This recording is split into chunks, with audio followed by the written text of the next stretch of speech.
Hola, buenos días o buenas tardes, depende de cuándo lo estés escuchando. Mi nombre es Aldo Sánchez y soy vuestro profesor de economía de primero de bachillerato a distancia. Siguiendo con aquí- siguiendo con el curso, pues hoy vamos a ver el tema 3. Ya sabéis que en el tema 3 tenéis una presentación. Tenéis el vídeo, este que estáis escuchando ahora mismo, vídeos de apoyo de un profesor, ¿vale? Están dentro de un Word y explican cada uno de los apartados. También los tenéis en las presentaciones. Clicando en las presentaciones se os abrirían esos vídeos y una actividad voluntaria. Bueno, vamos a ver el tema 3 que es, se titula Los agentes y sistemas económicos. Aquí pone los agentes económicos y los sistemas económicos. Venga, vamos a ver. Vamos a ver el flujo circular de la renta, lo explicamos un poquito más adelante. Y el primer apartado trata sobre los agentes económicos. Los agentes económicos se encargan de decidir qué producir, cómo producir y para quién hacerlo. Y los principales, como bueno, ya se ve en la presentación son las familias, las empresas y el sector público. Vamos a ver primero las familias. ¿Qué son las familias? Son las personas que viven juntas, solas o agrupadas y cuya función es satisfacer sus necesidades mediante el consumo de bienes y servicios. ¿Vale? Estas necesidades, como ya dijimos al principio, son ilimitadas y además, ya lo veremos en el flujo circular de la renta, intervienen en el mercado de bienes y servicios, pero también en el mercado de factores. Bueno, ¿cuál es la racionalidad de estas empresas? Eligen aquellos bienes y servicios que les permiten satisfacer mejor sus preferencias en función de sus ingresos. Además de esto, además de intervenir en el mercado de bienes y servicios, también intervienen en el mercado de factores. Y en el mercado de factores, pues proporcionan trabajo a cambio de un salario, proporcionan sus recursos naturales a cambio de alquileres, invierten su capital a cambio de intereses y, bueno, pues eh, ponen también en marcha su iniciativa empresarial y reciben por ello dividendos. Bueno, aquí tenéis un ejercicio resuelto. Vamos con el segundo, las empresas, que son los agentes económicos con la función básica es producir los bienes y servicios que demanda la sociedad. Estos agentes económicos, una empresa puede ser desde una gran empresa a un autónomo, por ejemplo. Y su principio de racionalidad es que intentan siempre obtener los máximos beneficios. Y las vías para obtener los máximos beneficios, pues puede ser o producir más barato, con lo cual el margen, el beneficio es igual al ingreso menos los costes. Si tenemos menos costes, tendremos más beneficios. O vender más cantidad o un precio más alto. Aquí. Bueno, el siguiente agente económico sería el sector público.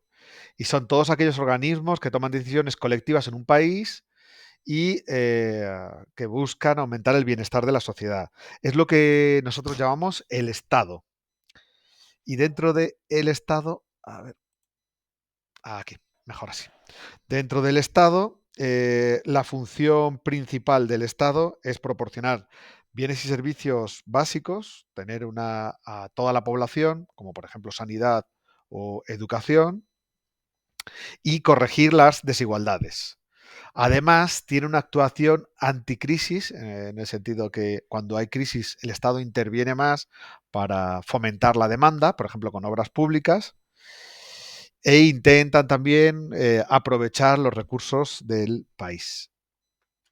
Consideramos Estado a las administraciones públicas y a las empresas públicas. Tener en cuenta que, por ejemplo, dentro de las administraciones públicas están los ayuntamientos, comunidades autónomas, seguridad social, el Estado y organismos autónomos. ¿Vale? Bueno, aquí tenéis pues un breve esquema de cuál es la función básica de cada uno de los agentes económicos y cuáles son sus objetivos. ¿Cómo se relacionan estos agentes económicos entre sí? Vamos a ver lo que se llama el flujo circular de la renta. Es un esquema en el que se muestra un modelo de las relaciones entre los agentes económicos. En el mercado de bienes y servicios, las empresas ofrecen y dan bienes y servicios a las familias pagan dinero por estos bienes y servicios. En el mercado de factores es al revés. Las familias dan tierra, capital y trabajo a las empresas. Recordemos que tierra son recursos naturales.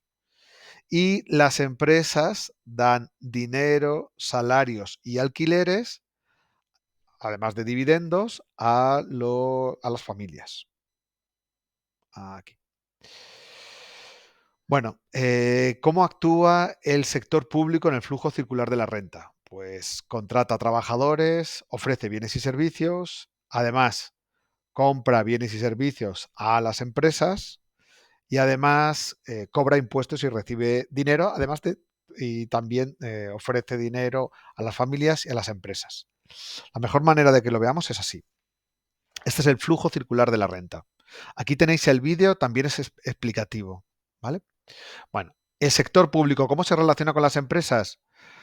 Las empresas pagan impuestos al sector público y el sector público ofrece subvenciones a las empresas, además de bienes y servicios, como por ejemplo, pues un polígono industrial.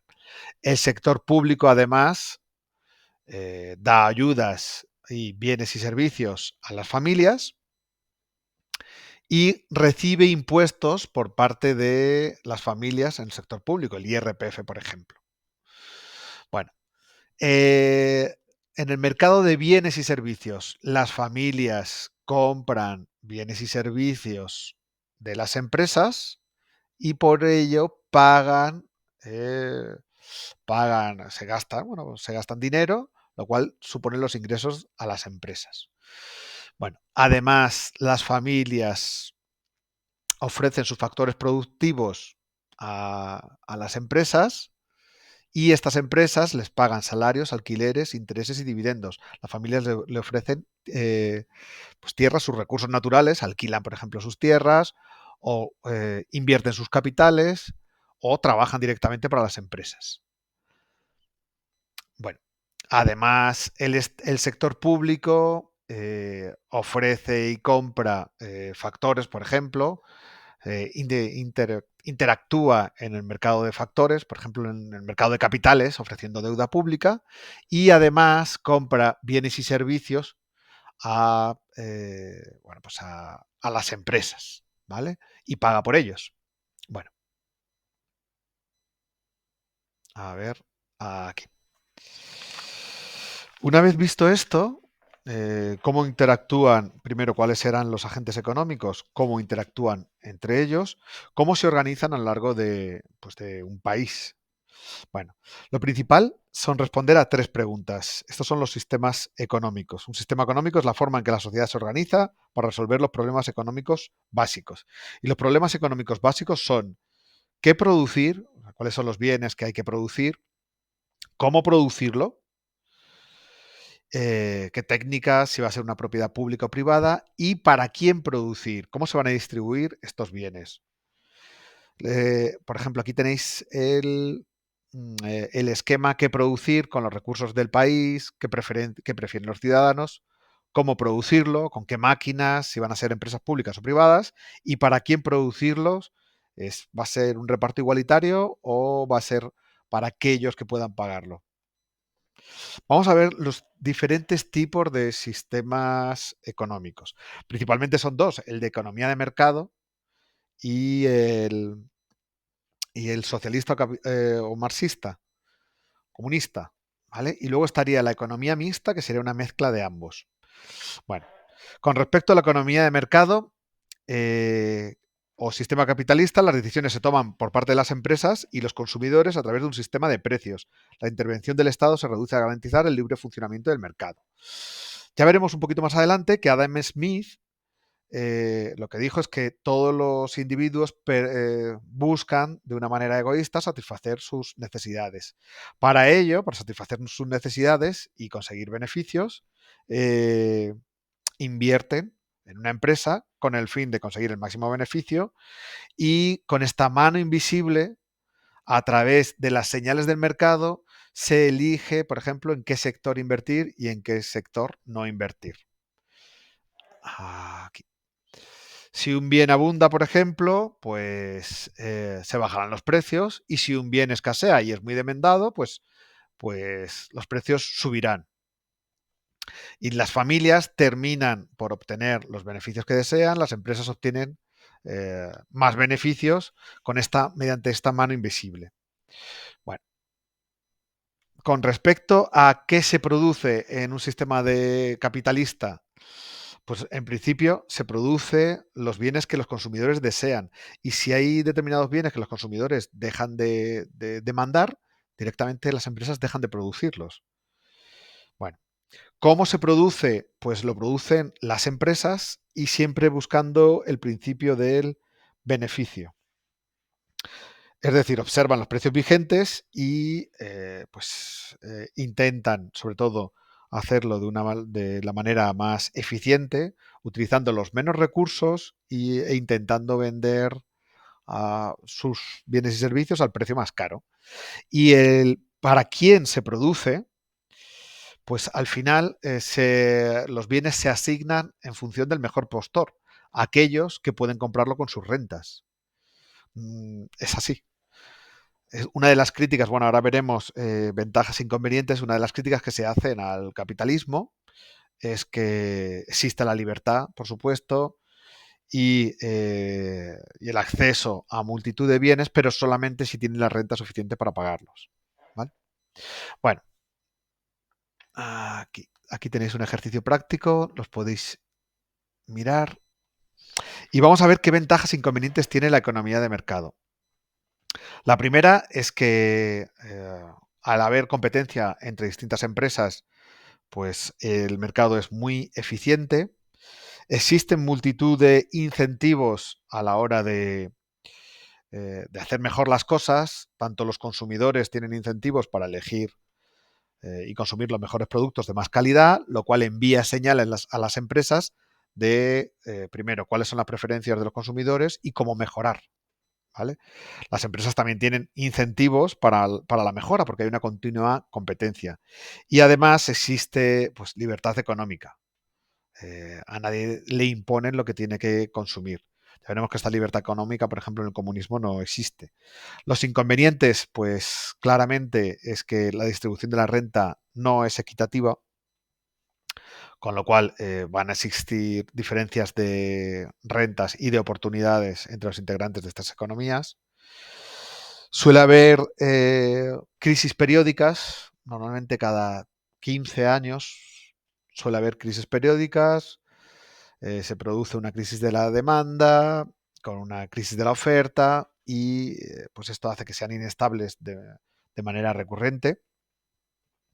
Además, pues puede haber, por ejemplo, necesidades artificiales que no son reales y que son creadas por la publicidad. También puede haber externalidades y que son aquellas consecuencias que afectan a la sociedad que rodea, por ejemplo, a las empresas, como el deterioro del medio ambiente. Y esta libertad económica es discutible en el sentido de que si no tienes dinero, pues no eres libre de consumir determinados bienes. ¿Vale? Bueno, otro de los posibles inconvenientes que puede tener y que el Estado debe intervenir para eso es que algunas empresas se pueden coaligar unas con otras formando oligopolios o directamente pueden asfixiar al resto para formar un monopolio. Vamos a ver ahora el sistema de planificación central o sistema socialista. Bueno, este sistema se basa en las teorías de Marx y se llevó a cabo por primera vez en la Unión Soviética, a raíz de la revolución de 1917. Bueno, en realidad los tres en este sistema, bueno, Marx lo que decía es que los capitalistas son dueños de la fábrica, se quedan con todos los beneficios y esto era la plusvalía. En el momento que los trabajadores tuviesen la propiedad de los medios de producción, esta plusvalía se quedaría para los trabajadores y se podría repartir entre ellos de una manera igualitaria. Aquí, vamos a ver. Bueno, en el sistema de planificación central, las decisiones del mercado son fijadas por el Estado, que establece como unos planes. En la Unión Soviética se llamaban planes quinquenales y que dirigen el funcionamiento de la economía y controlan el poder económico. Además de los tres agentes económicos, solamente se quedan reducidos a dos, pues los consumidores, trabajadores y el Estado, que es empresa a la vez. Y los bienes de producción, todo pertenece al Estado y que es el que fija las decisiones económicas, todo pertenece al Estado que establece la planificación. No existe iniciativa privada. Entonces, a las preguntas de qué producir, es el Estado quien toma las decisiones. Normalmente, por ejemplo, en la Unión Soviética se tomaban desde Moscú. Existían una gran burocracia que establecía cuáles eran las necesidades de la sociedad. Cómo se produce lo llevaban a cabo las empresas públicas, no existían empresas privadas y para quién se produce era el Estado el que decidía en función de las necesidades que ellos mismos pensaban cómo se repartían. Aquí. ¿Qué ventajas tenían este sistema? Pues existía una igualdad en la distribución de la renta, lo cual es una ventaja y una desventaja, porque esta igualdad lo que hacía es que existiesen falta de incentivos. Y si determinados trabajos con eh, una dificultad muy dispar se iba a cobrar lo mismo, no tengo incentivos para especializarme en un trabajo que me vaya a costar más años de estudio, por ejemplo, o de esfuerzo. ¿Vale? Bueno, existían unos altos niveles de empleo, eso sí, aunque en la Unión Soviética lo criticaban esto, como que nosotros hacemos con que trabajamos, ellos hacen con que nos pagan, no existía la libertad económica, con lo cual era muy difícil cambiar de unas empresas a otras, todas pertenecían al Estado. Y al no existir una cultura de la mejora continua de la calidad, los niveles de productividad eran muy bajos. Pero bueno, sí que es cierto que todo el mundo tenía pues, derecho a un empleo y además las necesidades básicas de la población estaban cubiertas, como por ejemplo la sanidad o la educación. ¿Qué inconvenientes tenían? Lo primero es que en los mercados, por ejemplo, de la Unión Soviética, había veces que había bienes que abundaban mucho y la mayoría escaseaban. Son famosas las fotos de la Unión Soviética con las tiendas, con las estanterías vacías. ¿Vale? ¿Por qué? Porque un plan central desde una capital no puede prever las necesidades de las personas. Es imposible preverlo. Los precios en realidad dan información sobre la escasez o abundancia de las cosas y también sobre la mayor demanda o no de los productos. Además, estos planes estaban hechos en grandes ministerios, con lo cual había una gran burocracia, había muchos burócratas que encima se transformaban en una casta superior y esta excesiva burocracia lo que hacía era pues que había muchas personas que vivían a costa, por ejemplo, de los trabajadores y decidían muy lentamente sobre pues, las decisiones económicas que en una sociedad capitalista se hacen muy rápido. Hemos dicho también la falta de incentivos y, por supuesto, la falta de libertad individual. Pues no se tenían en cuenta los gustos de los consumidores a la hora de producir, cosa que en el capitalismo sí que se tiene muy en cuenta. Aquí. Bueno, vamos a ver, por último, los sistemas de economía mixta. Bueno, ya veremos un poquito después en el pensamiento económico y sistemas económicos quién era Keynes. Bueno, ya hemos estado hablando de pensadores económicos de Adam Smith, con la riqueza de las naciones, Karl Marx, que escribió El Capital, y otro de los teóricos será Keynes. Keynes era un británico y lo que teorizó es sobre la necesidad de que el Estado intervenga en la economía sin que respetando las reglas de juego de la economía de mercado. Es decir, una economía mixta entre la capitalista y la socialista. Esto se pudo llevar a cabo a raíz, bueno, él lo teorizó a raíz del crack del 29, que fue una crisis pues mundial, y se empezó a llevar a cabo sobre todo después de la Segunda Guerra Mundial. Aquí. Vale.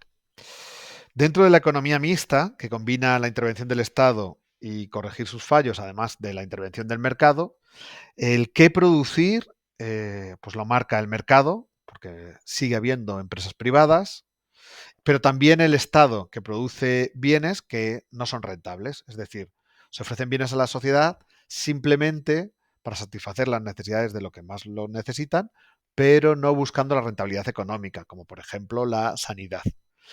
¿Cómo se produce? Bueno, pues el mercado utiliza el principio del beneficio, pues conseguir las máximas ganancias, y las empresas públicas miran el interés general. Esto puede llevar, por ejemplo, a que un hospital público, pues no niegue a una persona un determinado tratamiento por su coste, si es que tienen la posibilidad de ofrecerlo. A nadie se le niega un tratamiento de cáncer porque no tenga dinero en un hospital público. ¿Y para quién producir? Pues el mercado lo asigna con el principio de escasez y después el Estado redirige esta producción para aquellos que más lo necesitan.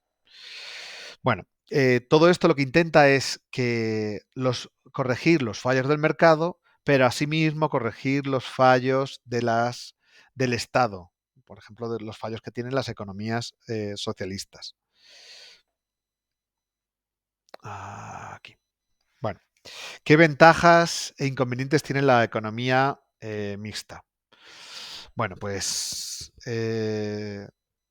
algunos países, por ejemplo, como los del norte de Europa, como Finlandia, Noruega, sí que intervienen y reducen las desigualdades, pero pueden, por ejemplo, una de las críticas que se han hecho es que determinadas personas se aprovechan de este estado del bienestar. Welfare state se llama, estado del bienestar. Entonces, las principales ventajas, la principal sería la reducción de la desigualdad, los inconvenientes, pues que se desincentiva al mercado, se desincentivan a las empresas, por ejemplo, por la excesiva fiscalidad, o puede ser que determinadas personas se aprovechen del estado del bienestar. Aquí tenéis un resumen y vamos a ver aquí. Venga, y para ir acabando, en el pensamiento económico. Bueno, el liberalismo económico. Como hemos dicho, el liberalismo económico fue inventado bueno, no inventado, eh, digamos, racionalizado, escrito por Adam Smith. Y lo que decía Adam Smith, hemos hablado de la mano invisible, es que, bueno, resolvía el qué, cómo y para quién producir. Si muchas personas demandan un bien, ese bien tiende a subir de precio y las empresas tienen más incentivos para producir ese bien. E igualmente si dejan de demandarlo. Entonces, a Adam Smith le impresionaba que el mercado pues llegase a una armonía natural mediante esta mano invisible.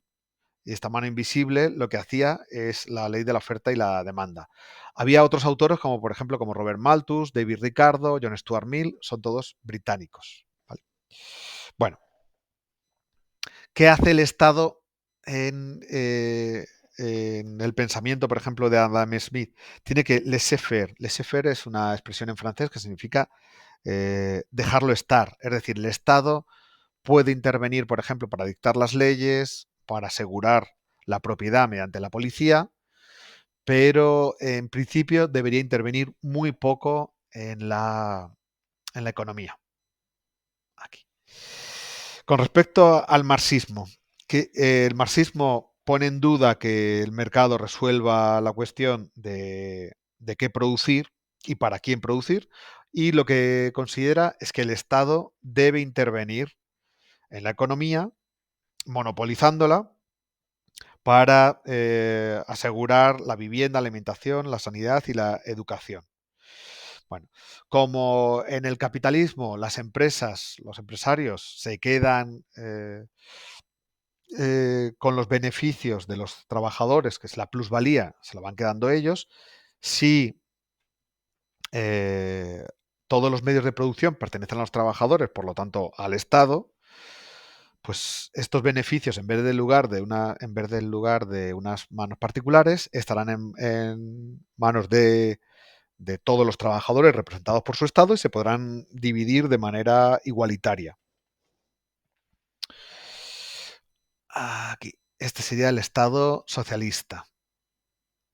Y como se llevó a cabo es en la dictadura del proletariado y las democracias populares. Al final, este Estado, Marx no teorizó demasiado sobre cómo se llevaría a cabo, pero bueno, en la Unión Soviética se llevó a cabo mediante el Partido Comunista de la Unión Soviética y las democracias populares, que en realidad no eran democracias porque eran dictaduras de un solo partido. Las siguientes teorías, como hemos estado hablando antes, son las teorías keynesianas, y lo que decía Keynes es principalmente que el Estado y el mercado tienen que convivir, que es lo que está pasando, por ejemplo, en la Europa que conocemos actualmente, en nuestro país. El mercado y el Estado tienen que convivir. El Estado tiene que intervenir de manera anticíclica, es decir, lo que decía Keynes es que cuando hay una crisis, el Estado tiene que gastar más para impulsar la demanda, haciendo obras públicas, por ejemplo, pues contratan a más trabajadores, piden más materiales a las empresas, tiene que intervenir en la economía, aunque tenga déficit, y después, cuando la economía despegue, el Estado se debe contraer para recuperar ese déficit en el que ha incurrido cuando había la crisis económica. Bueno. Y por último, la corriente neoliberal. La corriente neoliberal, hemos estado hablando antes del liberalismo clásico, bueno, es la escuela de Chicago, lo que se llama escuela de Chicago, y lo que teorizan también la escuela de Chicago, sí, en Estados Unidos, y previamente era la escuela austriaca con Hayek. Entonces lo que teorizan estos profesores y escritores era que el Estado ha intervenido demasiado, lo que provoca eh, pues una gran carga fiscal, lo que termina provocando un gran gasto por parte del Estado y en gran medida pues inflación e ineficiencia económica.